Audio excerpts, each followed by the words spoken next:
है। अगर तुम यह चाहते हो कि तुम्हारा जीवन ज्ञान से भरा हो तो केवल यह चाहना कि काश मैं बुद्धिमान बनूं बेकार है। तुम्हें किताबें पढ़नी होंगी, ध्यान करना होगा, अपने भीतर प्रश्नों को गहराई से देखना होगा। यही अनुशासन है। याद रखना, चाहत बीज है और अनुशासन उसका पानी।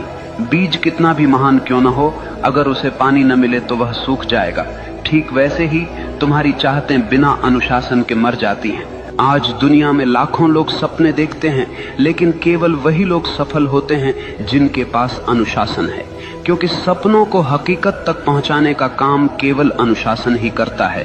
और अनुशासन कोई कैद नहीं है, अनुशासन तो आजादी है।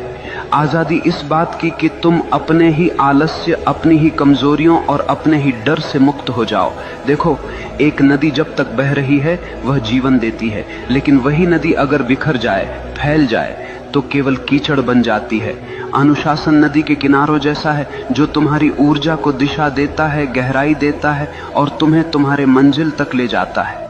इसलिए अगर तुम सच में वही बनना चाहते हो जो तुम चाहते हो, तो केवल चाहने से कुछ नहीं होगा। तुम्हें अपने जीवन में अनुशासन की आग जलानी होगी। हर दिन, हर क्षण अपने लक्ष्य के लिए समर्पित होना होगा।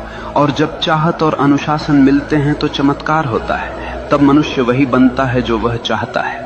मनुष्य वही बनता है जो वह गहराई से चाहता है। लेकिन याद रखना, यह जीवन कोई खेल नहीं है, यह तुम्हारी चेतना की यात्रा है।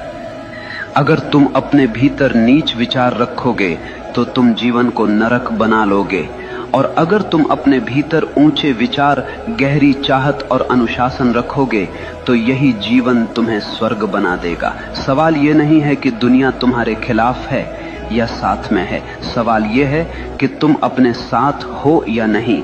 अगर तुम अपने विचारों, अपनी चाहतों और अपने अनुशासन के साथ खड़े हो तो दुनिया की कोई ताकत तुम्हें रोक नहीं सकती।